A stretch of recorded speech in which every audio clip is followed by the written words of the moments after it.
Assalamualaikum warahmatullahi wabarakatuh. Alhamdulillahirabbil alamin wassalatu wassalamu ala asyrofil anbiya'i wal mursalin wa ala alihi wa ashabihi rasulillah ajmain, amma ba'du.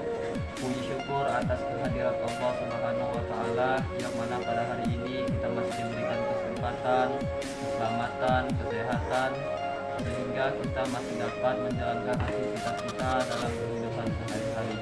Tak lupa pula salawat beriringkan salam marilah kita hadiahkan kepada Rasulullah alam Nabi besar kita Muhammad sallallahu alaihi wasallam. Allahumma sholli wa sallim wa barik alaihi. Yang mana kita sama-sama senantiasa mengharapkan syafaatnya kelak di yaumil mahsyar nanti. Amin ya rabbal alamin.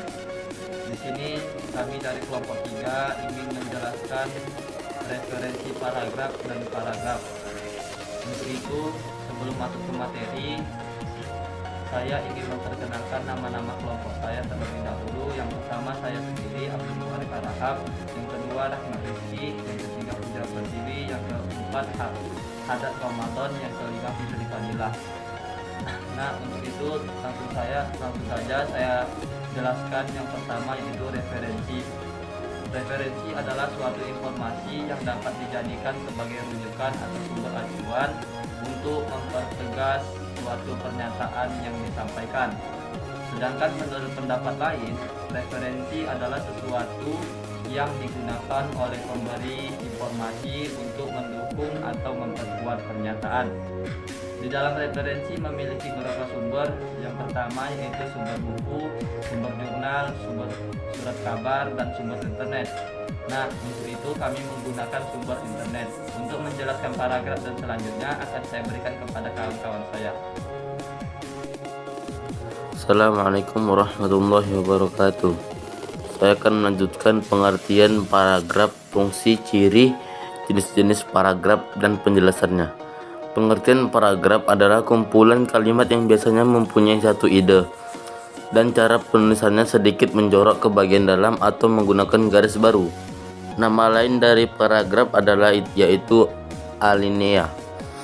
Paragraf terdiri dari beberapa jenis, mulai dari jenis paragraf berdasarkan isi fungsinya dan juga peletakan gagasan utama. Dari definisi lain dari paragraf adalah seperti yang dikemukakan para ahli dalam bidang kebahasaan.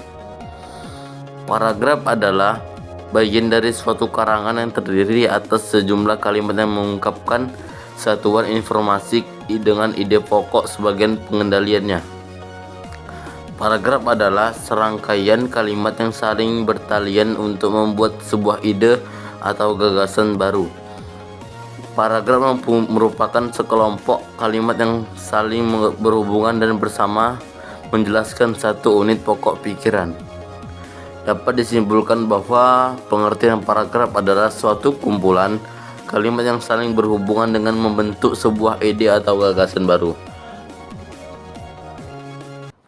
Fungsi paragraf. Paragraf mempunyai berbagai macam fungsi. Di antara beberapa fungsi paragraf diantaranya adalah: 1. Paragraf dalam sebuah kalimat dapat menjadi pengantar sebuah ide-ide, isi kalimat, dan kalimat penutup pada tulisan yang dibuat oleh penulis.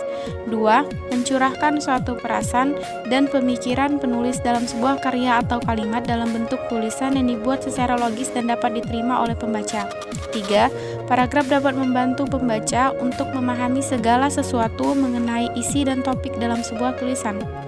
4. Memudahkan penulis untuk menyusun ide-ide tentang tulisan yang akan dibuatnya. 5. Dapat membantu penulis dalam mengembangkan gagasan-gagasan atau ide dari segala sesuatu yang berhubungan dengan topik yang ingin ditulis menjadi sebuah karya tulis. Saya akan melanjutkan materi yang keempat tentang jenis paragraf. Yang pertama, jenis paragraf berdasarkan fungsi. Ada 4 paragraf. Yang pertama paragraf pembuka, paragraf inti. Yang ketiga paragraf penutup. Yang keempat paragraf penghubung. Yang kedua, jenis paragraf berdasarkan letak gagasan utama.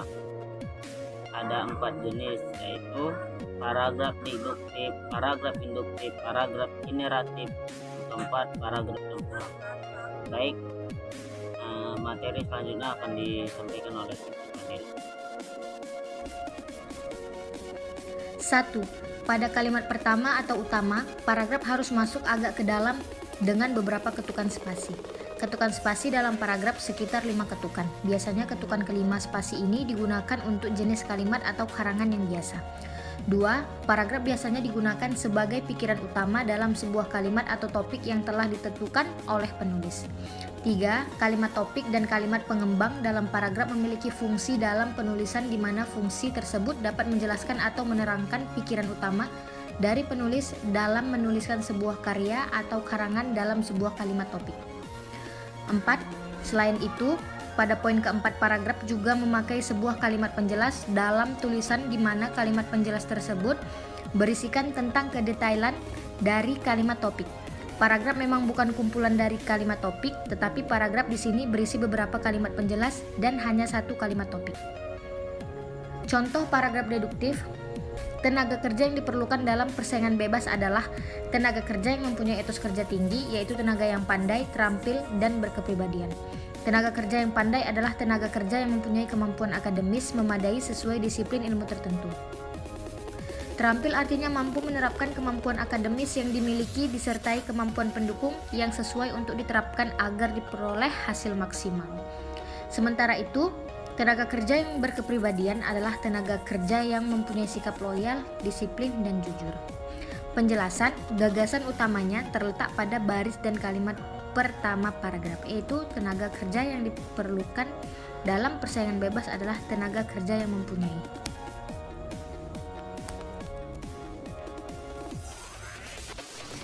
Nah, dari penjelasan tadi dapat kita simpulkan bahwasannya paragraf adalah kumpulan kalimat yang saling berhubungan dan membentuk sebuah ide atau gagasan baru.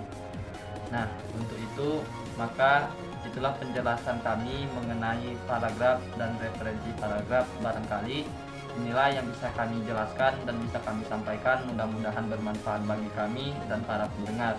Untuk itu saya akhiri. Wabillahi taufiq wal hidayah. Assalamualaikum warahmatullahi wabarakatuh.